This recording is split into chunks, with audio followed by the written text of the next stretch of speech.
क्या गड़बड़ हो रही थी? क्या अच्छा रोड लेना भूल गए थे? देखो कोई बात नहीं, अब इसका मैं एक और आपको मेथड बता रहा हूं। आपने तो फॉर्मूले से सॉल्व कर लिया, मैं एक और मेथड बता रहा हूं, वो आपके लिए ज्यादा इंपॉर्टेंट है, ज्यादा अच्छा मेथड है, क्योंकि ऑब्जर्वेशन हमेशा ऊपर रखनी है आपको फॉर्मूले से।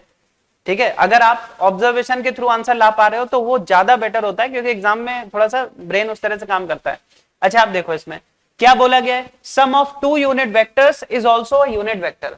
मतलब ये कह रहे हैं अगर आप दो यूनिट वेक्टर को ऐड करोगे तो रिजल्टेंट भी यूनिट वेक्टर आएगा। अब जरा सोचो, जब हम दो वेक्टर को ऐड करते हैं और तीसरा रिजल्टेंट वो भी वेक्टर होता है, तीनों मिलके क्या एक ट्रायंगल फॉर्म करते हैं, और ये बोल रहे हैं कि तीनों ही यूनिट वेक्टर हैं।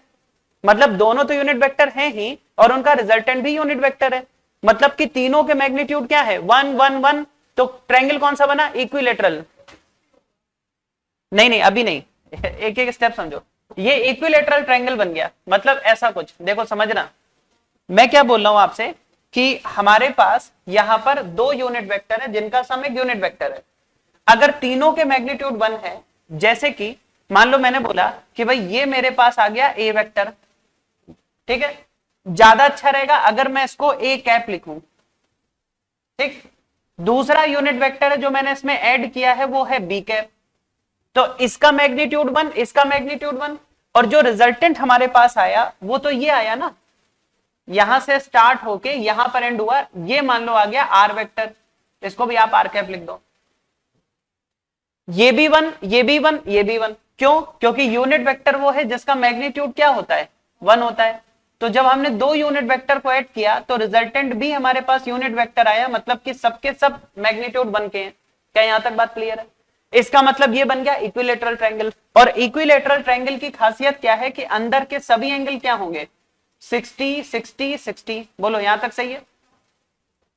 लेकिन हमें क्या चाहिए, ए और बी के बीच का एंगल चाहिए, ध्यान देना। और अगर आपको ए और बी के बीच का एंगल चाहिए तो ध्यान दो, अगर मैं यहां से देखूं तो भाई ए वेक्टर की डायरेक्शन तो ये है ना, ए वेक्टर की डायरेक्शन ये है, बी वेक्टर की डायरेक्शन ये है, तो ए वेक्टर और बी वेक्टर के बीच में एंगल तो ये होगा ना। बात समझ में आ रही? भाई ए वेक्टर इस डायरेक्शन में हो गया, बी वेक्टर ये दिख ही रहा है आपको, ऐसा कुछ है। ठीक है, तो ए वेक्टर की डायरेक्शन और बी वेक्टर की डायरेक्शन के बीच में एंगल देखो तो 180 माइनस 60 यानी कि 120 आएगा। तो पहले का आंसर आपका क्या आ रहा है, 120 डिग्री, यानी कि ए वेक्टर और बी वेक्टर के बीच का एंगल क्या है, 120 डिग्री। इसके बाद एक और इंपॉर्टेंट क्वेश्चन कह रहे हैं कि दोनों का जो डिफरेंस होगा, मतलब A cap minus B cap, उसका मैग्नीट्यूड बताना है। ठीक है, कैसे आप जरा समझो। हमें बोला गया है कि अगर आप ए कैप और बी कैप का डिफरेंस लेते हो, मैं मान लेता हूं कि ये कुछ सी कैप या सी वेक्टर आ गया। अब मुझे नहीं पता ये यूनिट वेक्टर है कि क्या है, तो मैंने इसको सी वेक्टर मान लिया। इन दोनों का जो डिफरेंस है ना सी वेक्टर, उसी सी वेक्टर का आपको चाहिए मैग्नीट्यूड। कैसे फाइंड करेंगे भाई? मैंने आपको बताया था कि अगर हम दो वेक्टर का डिफरेंस लें, उससे अच्छा उसको ऐसे देखो कि आप दो वेक्टर को ऐड कर रहे हो, और कैसे ऐड कर रहे हो देखो, कि ए वेक्टर ऐसे ले लो और उसमें क्या ऐड कर रहा हूं, माइनस बी कैप। मतलब अगर मैं ए कैप में बी कैप का नेगेटिव ऐड कर दें तो मुझे डिफरेंस मिल जाएगा। बोलो अब आप मुझे ये बताओ, जब भी हम दो वेक्टर को ऐड करके उनका रिजल्टेंट निकालते हैं तो उस रिजल्टेंट का मैग्नीट्यूड क्या आता है, स्क्वायर रूट ऑफ पहले वेक्टर के मैग्नीट्यूड का स्क्वायर, दूसरे वेक्टर के मैग्नीट्यूड का स्क्वायर, फिर 2 फर्स्ट वेक्टर का मैग्नीट्यूड, सेकंड का मैग्नीट्यूड, कॉस दोनों के बीच का एंगल। अब मुझे एक बात बताओ, ए जो पहला वेक्टर है उसका मैग्नीट्यूड क्या है, 1। जो दूसरा वेक्टर है मेरे पास उसका भी मैग्नीट्यूड क्या है, 1, क्योंकि नेगेटिव करने से मैग्नीट्यूड चेंज नहीं होता, वो वही रहता है। अब बात आई ए और माइनस बी के बीच का एंगल क्या है। तो अगर हम यहां देखें कि भाई angle between a and minus b, तो जरा ध्यान से सुनना क्या आएगा। आप जरा बताओ, ए और बी के बीच का एंगल क्या है, 120। अब ए और माइनस बी के बीच का चाहिए, सुनो ध्यान से, क्या ये ए हो गया, क्या ये बी हो गया, और ए और बी के बीच का एंगल है 120। तो आप मुझे बताओ ए और माइनस बी, तो माइनस बी क्या होगा, बी को पलट दो तो माइनस बी मिल गया।